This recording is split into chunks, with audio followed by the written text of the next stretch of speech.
My name is Diana Montague. I'm a professor of communication, and I have been named the Richard Wilkin Chair this year, and I will be looking at different aspects of media literacy throughout this school year.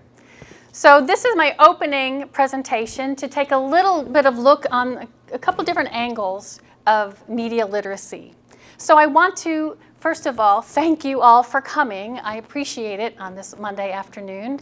The bonus is air conditioning in here.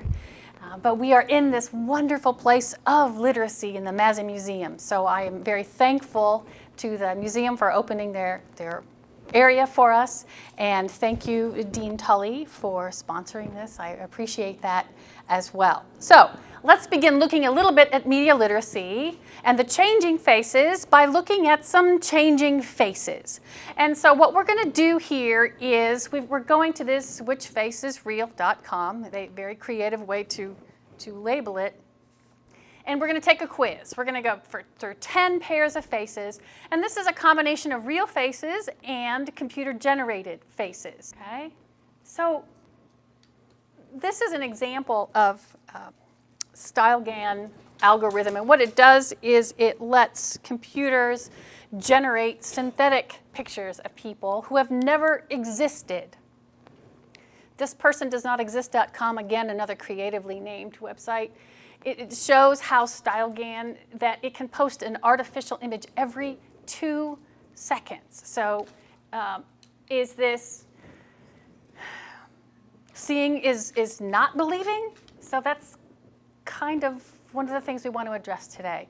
We've been taught seeing is believing, but we've seen how it really isn't. So this is one of our challenges of media literacy, other than flashing images up on the screen, is that technology changes so fast it's difficult to keep up. So if we are looking for the truth and it's difficult to see the truth, imagine what happens when we get duped when we're not thinking that something may be inaccurate, then we're not really paying attention. So what can we do? There are ways to spot a fake photo. And here's a couple of tips. Sometimes there are water blotches, particularly near the hairline. So if you examine a photo closely, sometimes you can see those and it's a giveaway.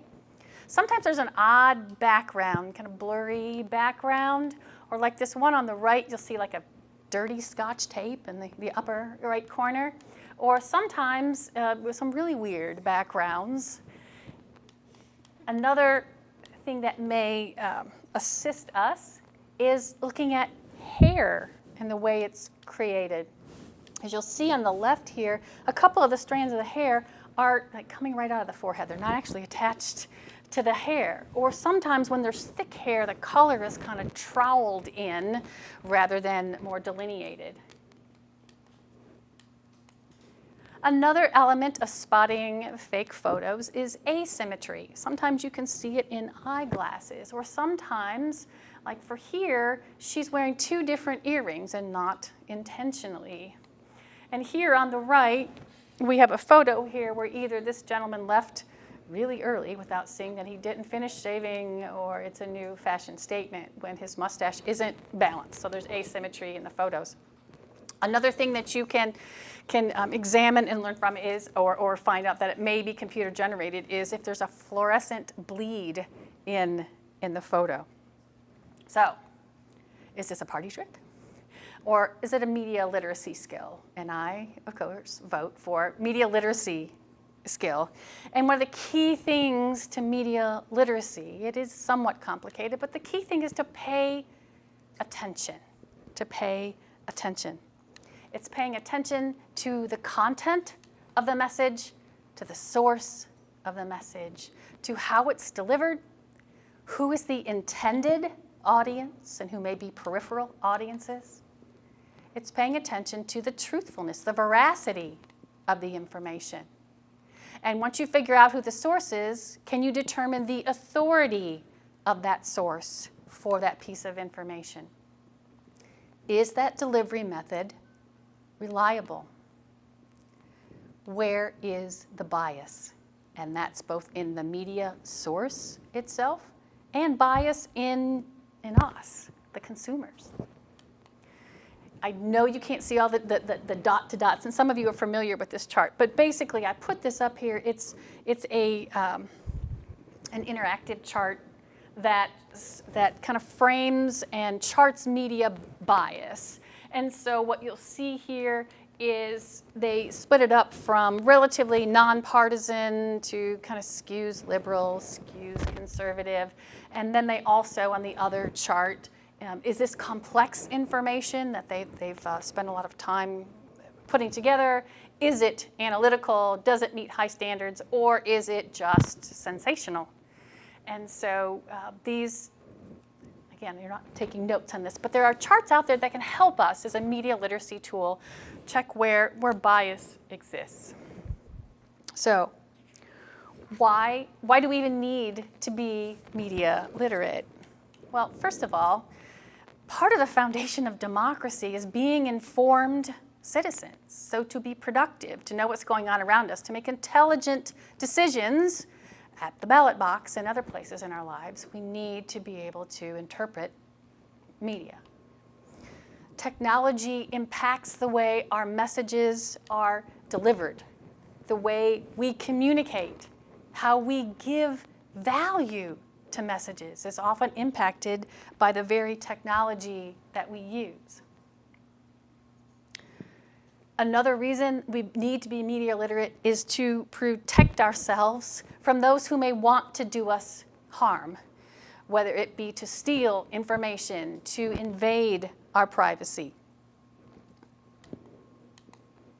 We need to distinguish real information from fake information, to distinguish opinion from fact, and that's not as easy as it looks. We need to distinguish misinformation from disinformation, and while both of these may have inaccurate information, so misinformation would be we don't get the complete picture, there may be wrong information, the context may be off, and we get the wrong impression. Mistakes can be made. Disinformation is when we get the wrong idea and it's done intentionally, and that's where you get your true definition of fake news. It's going to be disinformation. We also need to distinguish important information from trivial. And that takes media literacy skills because sometimes the trivial squeaks the loudest. So, easy, right? This is me preparing for this presentation. It all sounds so organized, but there are so many facets of media literacy that you can discuss, that you can analyze, that you can nitpick. And if I were to cover them all, you would sit here until you were numb, and I know y'all don't want to do that. So even as we sit here, there's more news, more deception, more, can you top this? Every minute of every day it's published. And just when you think you get a good grasp of the world around you, another news bombshell comes and fills your internet waves. And so you want to sit down and read all that rather than try to organize how do we interpret all that. Real news pours into my Twitter feed every day, but it's also interspersed with some junk. So while I have the Chicago Teachers Union going on strike, the next thing in line is Cam Newton's vegan diet, followed by, oh, they're talking about whistleblowers. So they invoke Daniel Ellsberg from the Pentagon Papers 50 years ago. Oh, there's cat photos, gotta have cat photos. And good news, Apple has fixed the third-party keyboard bug that you didn't even know was there. So triple E is a disease carried by mosquitoes. Palestine prisoners in Israel. Put cheese on your pizza. The El Salvador president's UN selfie gets more attention than his actual speech. Somebody grew a diamond ring around a carrot so that they would give carrots and real carrots when they proposed. Somebody thought, I'll be right back. I'm changing my alarm sound to the overture from Phantom of the Opera. Wall Street Journal covers the problem of vaping. Mothers and parenting on lifehacker.com. More on what Nancy Pelosi is saying an ad for naturally superior sleep. from ZQL.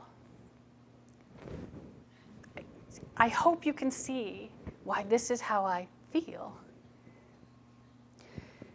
It overwhelms me to look at all of this.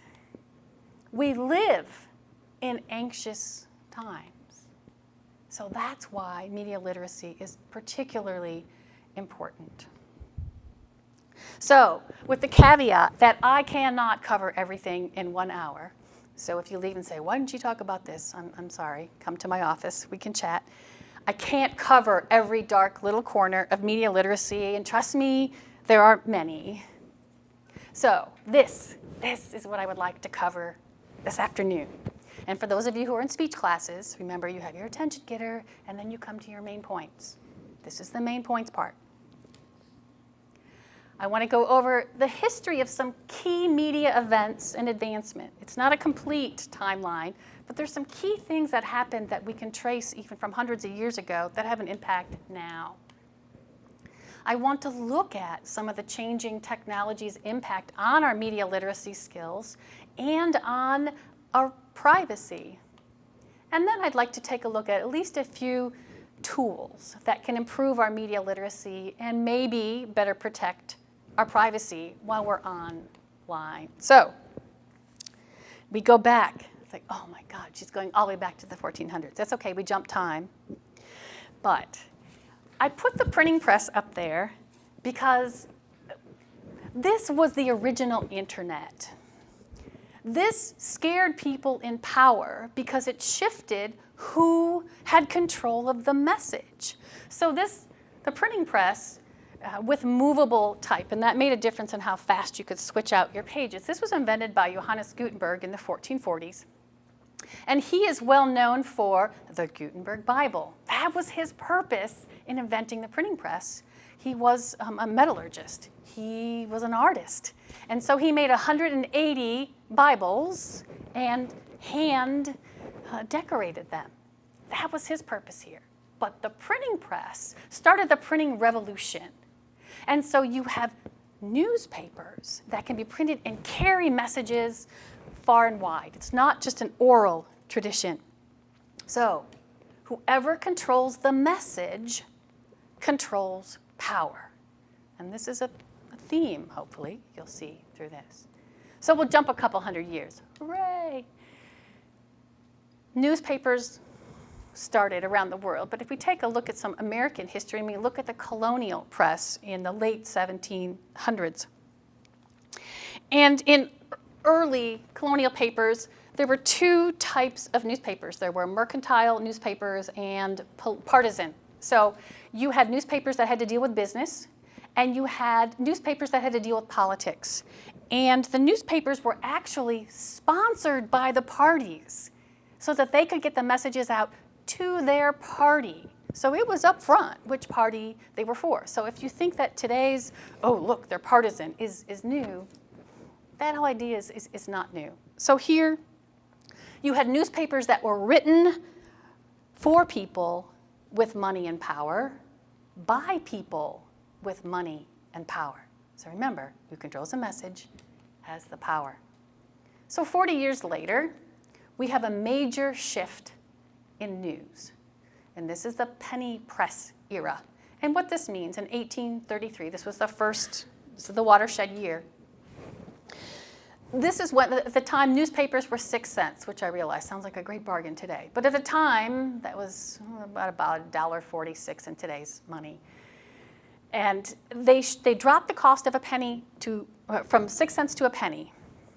And how do you make up the money? You sell ads for the first time. And they did this so that they would have a bigger audience, not just people in business or politics. And so if your audience changes, what has to change?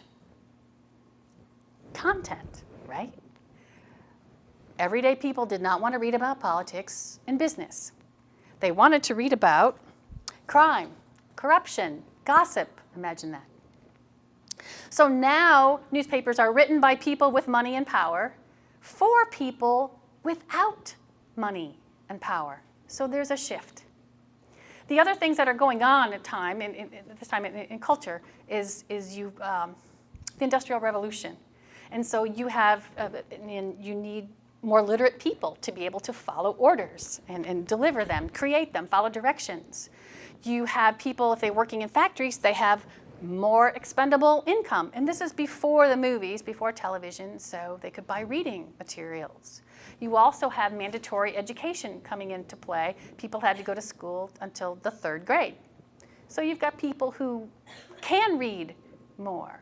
And so there's a bigger audience for the penny papers. Jump ahead 40 years again, and this is the heyday of yellow journalism, sensational journalism.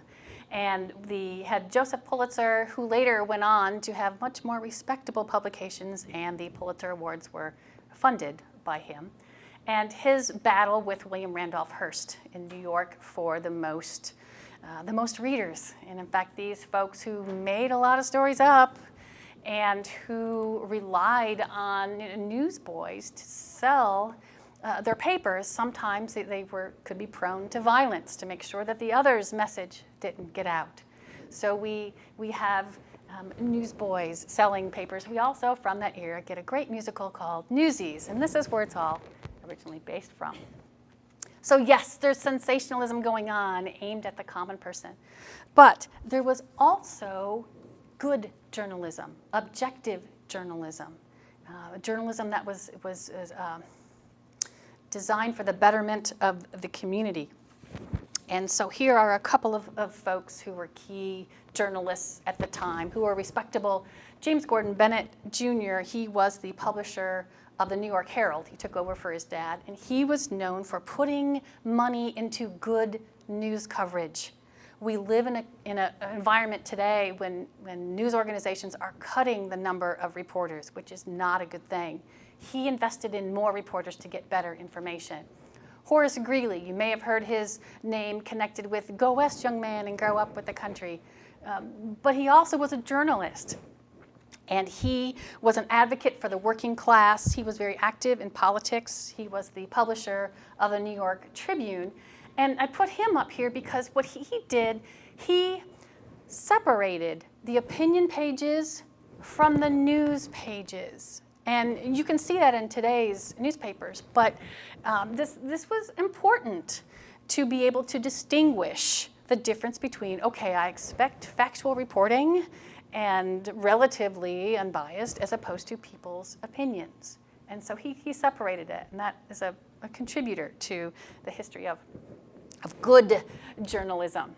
So by 1900, where these guys were just before this time, newspapers were becoming powerful communication places, and they were entities of advocacy for citizens. They were also muckrakers.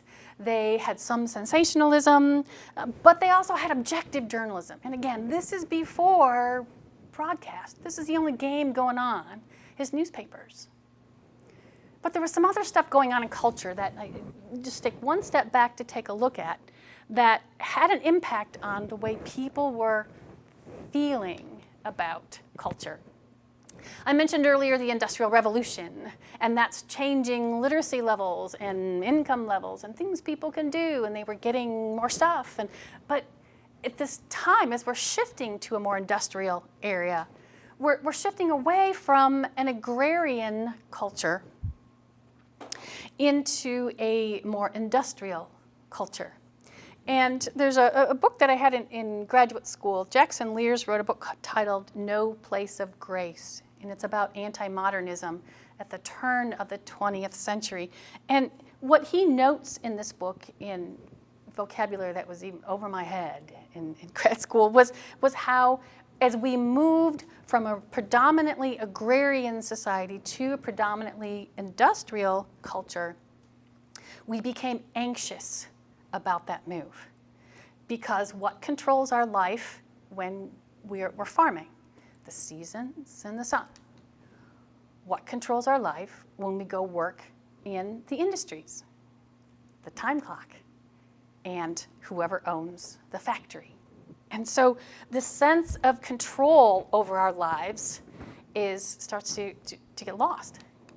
People did not like the time clocks. It's a shift in control over our own lives. And I bring this up because I think when this era is studied years from now, I think they'll take a look at how we moved from a culture that wasn't attached to our media and our devices to a culture that was.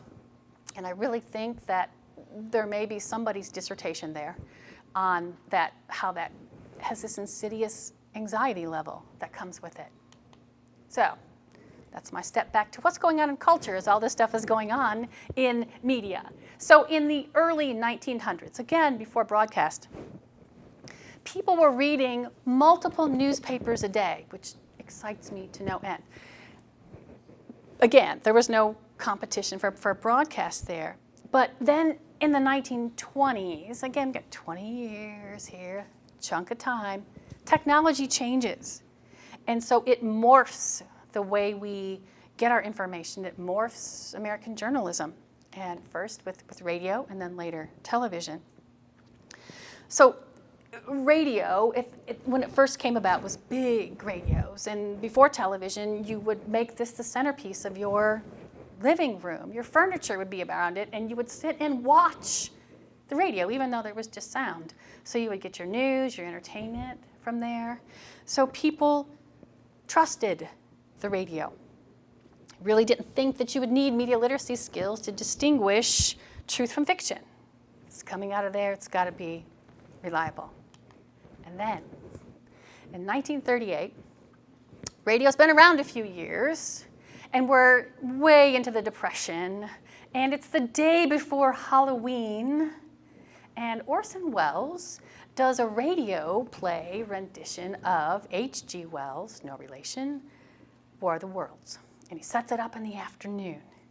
And he designs this radio play to sound like a newscast breaking into music that announces the aliens are coming.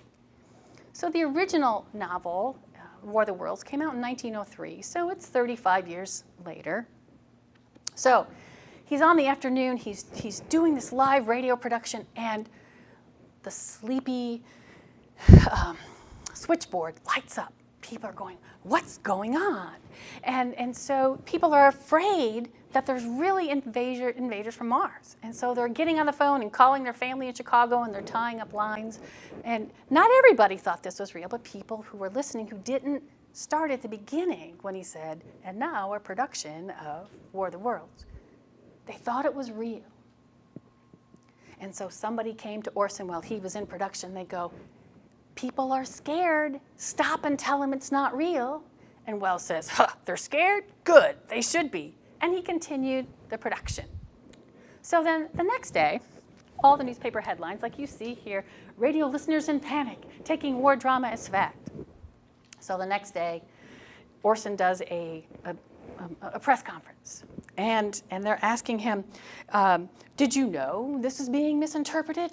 Why, no. And he says, how could people not recognize the magnificent work of H.G. Wells? And so he's slamming the audience, saying you're stupid, and at the same time lying through his teeth that he didn't know. So Orson Welles goes on to be quite the director, and he was a bit full of himself, you can imagine. But how could people trust radio anymore? They've been duped.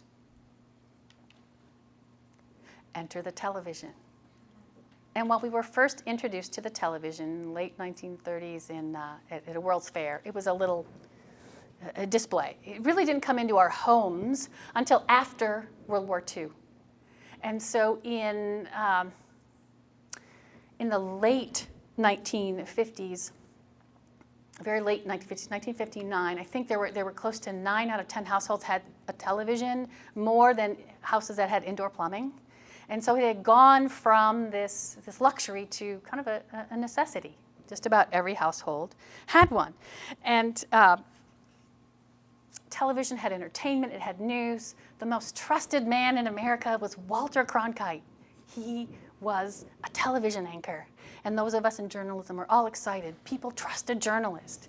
And seeing was believing here.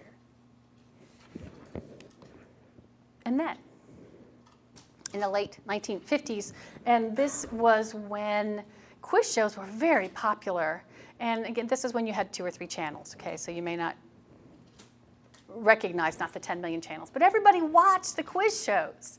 And quiz show contestants were like rock stars. They were today's athletes. They were revered. And so when it was found out that the quiz shows were rigged, that some of the contestants were given the answers, or somehow it wasn't just really smart people competing honestly, people were duped and they were not happy. How can they trust television now? So jump ahead a few years in the beginning of the internet. And the beginning of the internet is, as we know it, it started a long time ago. 1960s, again, on the tail end of this, we don't trust TVs now. ARPANET was actually just this way for government entities to send information back and forth. And then educational universities got in on it too. And it looks nothing like what we know now. You actually had to know code. And then 30 years later, a long time later, we start to see the birth of more what we know about the internet. Tim Berners-Lee, he introduced the World Wide Web, which is different than internet per se. And so, no, the rumor that Al Gore started the internet is still completely wrong. Check Snopes.com. But what Berners-Lee introduced was the idea that people who could connect to the web could access information as long as they had a connection. So this was huge. This is a game changer. And then a year later, the government decides the web can have commercial purposes. And basically what that means is you can now have ads on the web. Imagine the internet without ads. Yeah, not much there, right? But before then, no ads. And so this changes. It changes the internet. Still early on. And I want to point out a piece of legislation that came into play. While it's not technology, it has an impact on us this day. And the Telecommunications Act of 1999.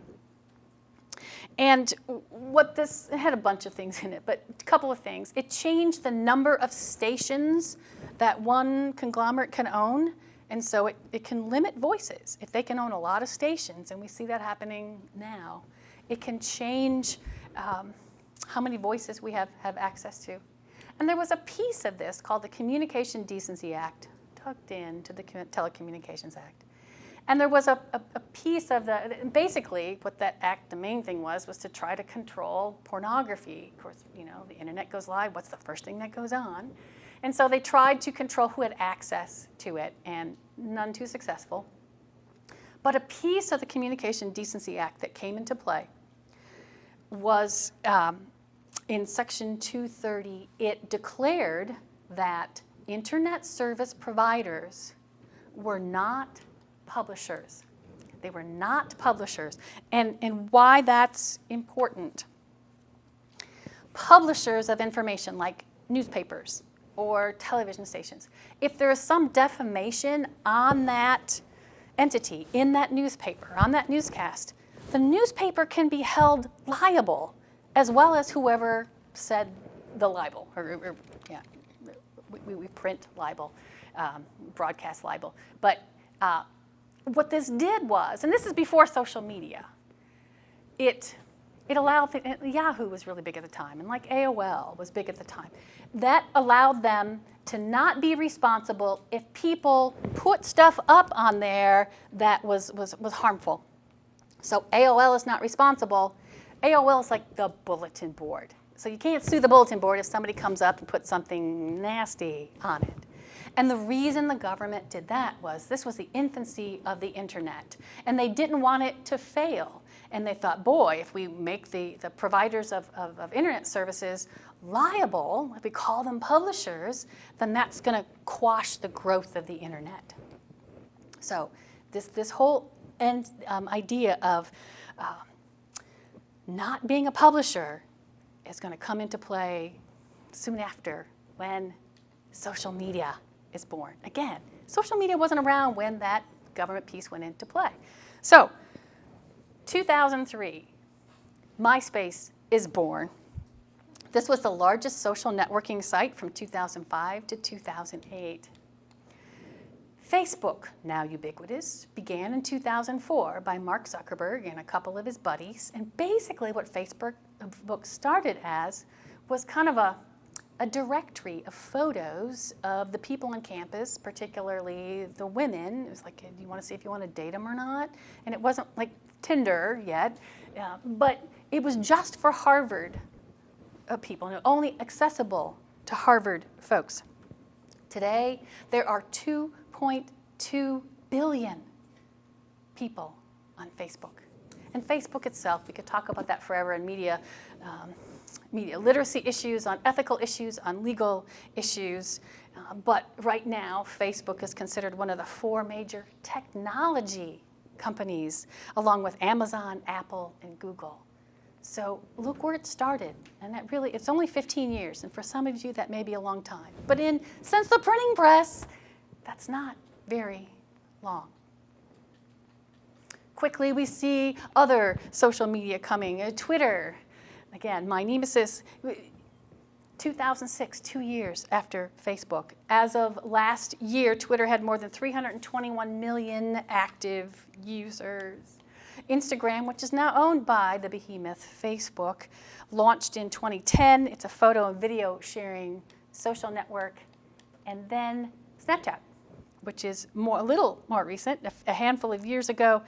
And this is designed to have your messages dissolve, right, within 24 hours. That doesn't mean they're going away. So Snapchat, as of last February, or a year ago February, had 187 million daily active users. So that's the timeline, kind of all the stuff I just went through. And I can't even fit the printing press on it. It's so long ago. But our most recent, within just a couple of years, are all the social media. So what difference does that make? Who controls the message? Who has the power? So with social media, just in the last 15 years, consumers are now publishers. That is a huge shift, a huge shift. We can all pump our information out there. There are more voices. There's more cacophony. There's less concentrated power. Audience members, that's us. We are now actors. So we don't just sit passively, we are actors. You may have heard the phrase, all the world's a stage, but in theater, there's a director. And the director organizes the narrative, and the stage manager makes sure the actors do what the director wants them to do. Any chaos on stage is actually intentional. It's part of what the director wants to happen, to flesh out that narrative. If all the world's a stage, we are now all on stage. Social media has relieved the director of his or her responsibilities, and the stage manager doesn't have anything to do anymore. Now all the actors can run on and off stage whenever they want. They can shout whatever they want randomly when they please.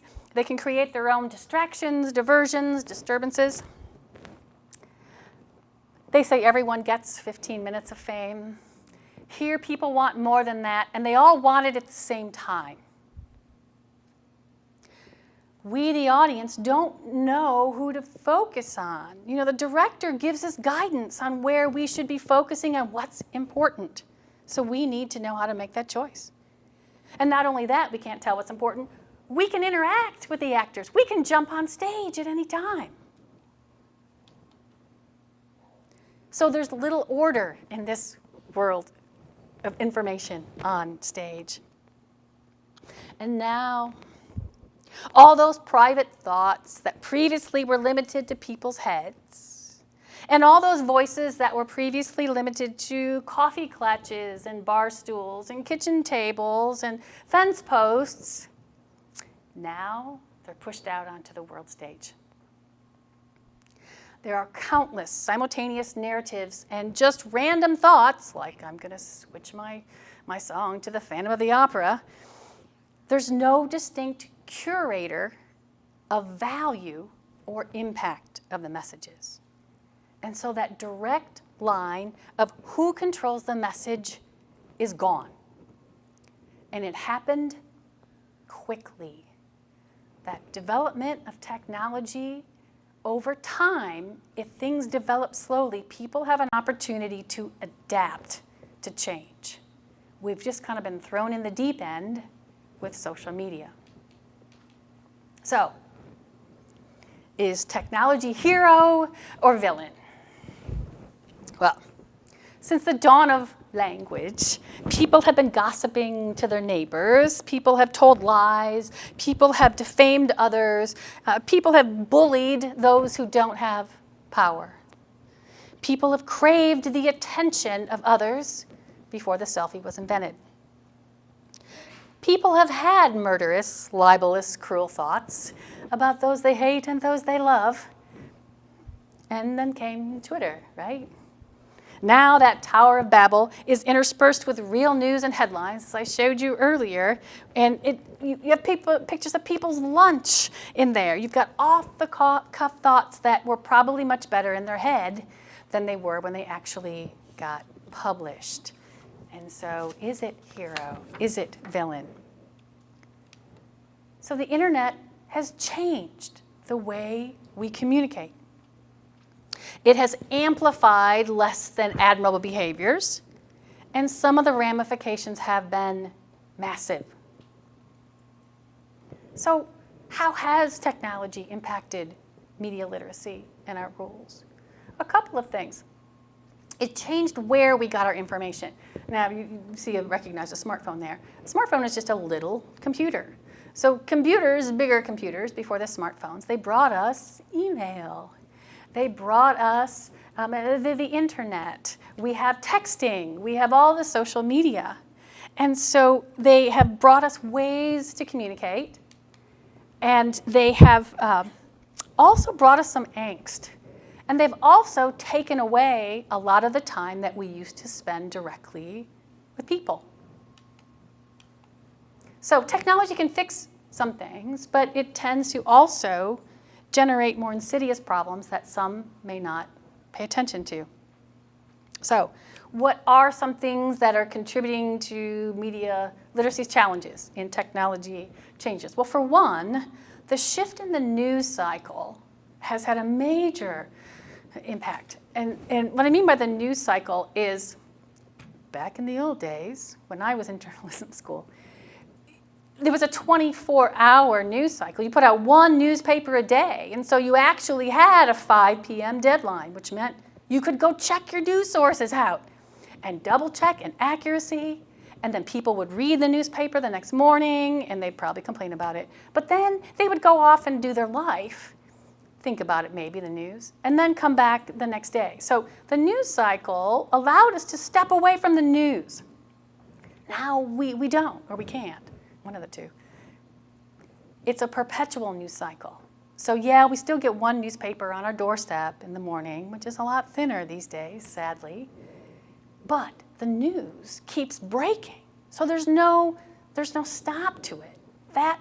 It makes media literacy difficult, because how do we know what's real? We don't have time to step away and double check it. So that fight of speed versus accuracy, which has always been there, it's escalated. So now it's not a 24 hours, go check it out. It's minutes. It's second. Who's going to be first? But in being first, is it inaccurate? And inaccuracies have grown since we've lost the news cycle. We now have news aggregators, and that's not a bad thing. It's a thing.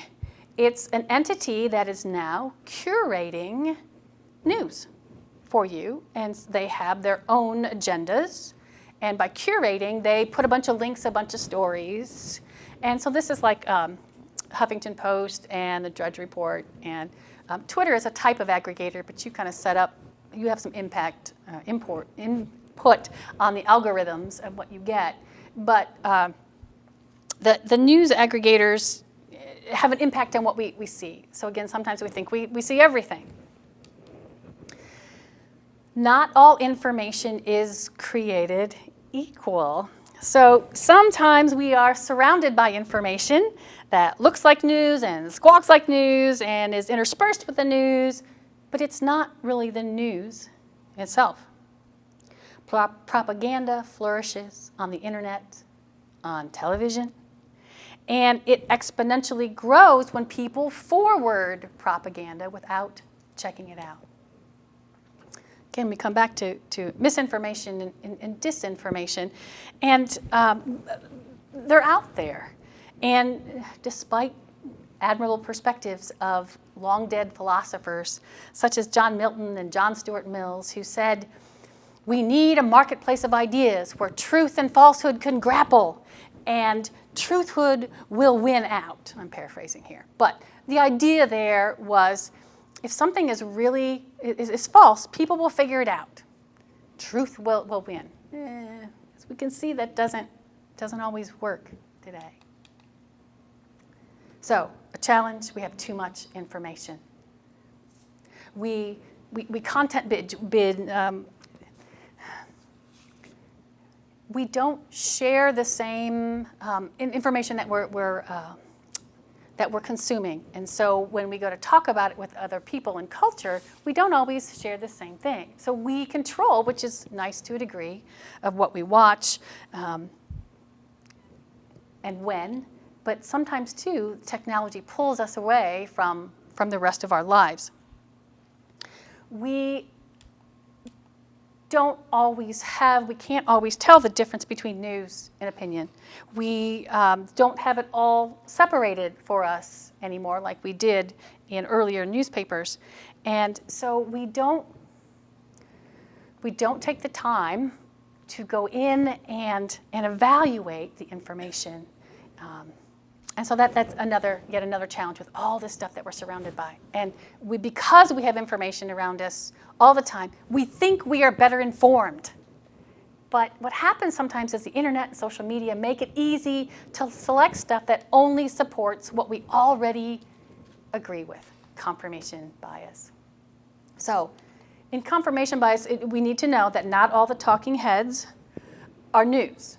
Many are entertainers in suits. So it may look like it, and the name of their channel may have the word news in it. But that doesn't mean that everything on that channel is news. So that's important. Can we distinguish fact from opinion? Sometimes we hear opinions, and because we already believe it, we think they're facts. Do we listen to commentary on news without the actual reading the news first? So we think we know the news. We don't. We know somebody's opinions. I want to play this short video for you on disinformation. And this was about the video clip of Nancy Pelosi that had been altered and then sent around the world by millions of people. So here's a little bit of background on that disinformation, how technology impacted it. We saw this week that it may not take cutting-edge technology to achieve a similar goal. Amid his feud with Nancy Pelosi, President Trump tweeted out a video of the House Speaker that was edited to make her appear to stammer during a news conference. That was followed by a second altered video of Pelosi that made the rounds on social media. Jeff Pegues has that part of the story. Since we took Here is the real video of House Speaker Nancy Pelosi. and then he had a press conference in the Rose Garden with all this short sort of visual. Now the doctor video in which she appears to be impaired. And then he had a press conference in the Rose Garden with all this short sort of visuals. That clip received more than 2.5 million views on Facebook. The video was really a pretty low-tech fake. Hani Farid, a professor of computer science at the University of California, Berkeley, says this video is just the tip of the iceberg of how videos and images can be manipulated. The most standard one is to take an image or a video of a person, candidate for president, and alter it to make it look like they are saying something that they never said. That is called deep fakes. In this example, former President Barack Obama's voice has been altered. Ben Carson is in the sunken place. The voice behind this video is actor Jordan Peele.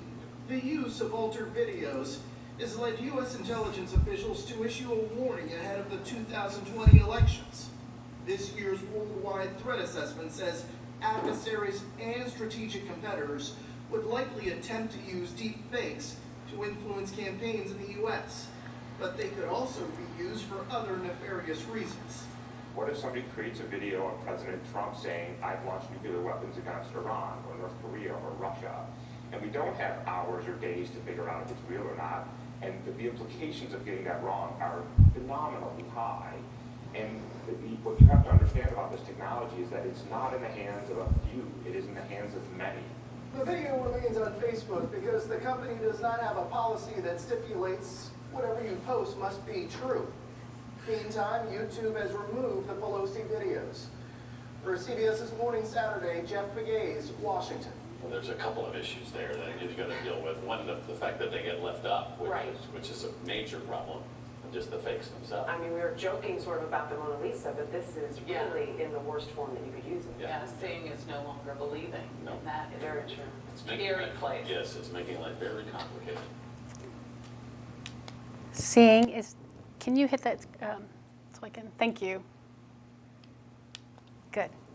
So, did confirmation bias contribute to the massive distribution, that 2-point-some million distribution of fakes? Perhaps. Is Facebook responsible for the damage to Pelosi's reputation? Go back to that Communication Decency Act. Facebook's not considered liable. She's also a public figure, but that's a whole nother game. So understanding technology's capabilities can help us build media literacy skills to interpret information, but also to protect ourselves. So my last point here is on what can we do to protect ourselves, being media literate, to protect our privacy, for one thing. Some things in culture aren't new. There have always been scammers, there have been liars, bullies, deceivers. But while human nature is, and the dark side isn't new, technology is. And so you may have seen some of these deceptive things on technology, the Nigerian prince who says that you've inherited millions of dollars, or the email that says you've won lottery winnings if you only send us a check for $49.95 to access them. So phishing emails, clickbait gets us in there, so kind of the bait and switch ads. Online fun quizzes that people take and surveys.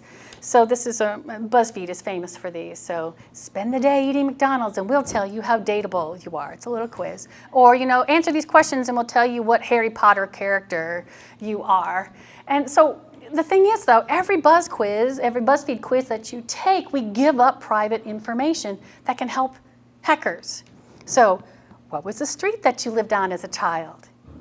What's your favorite color? What's your oldest sister's name? Sounds innocuous, but think about when you set up passwords. They always ask you these secondary questions.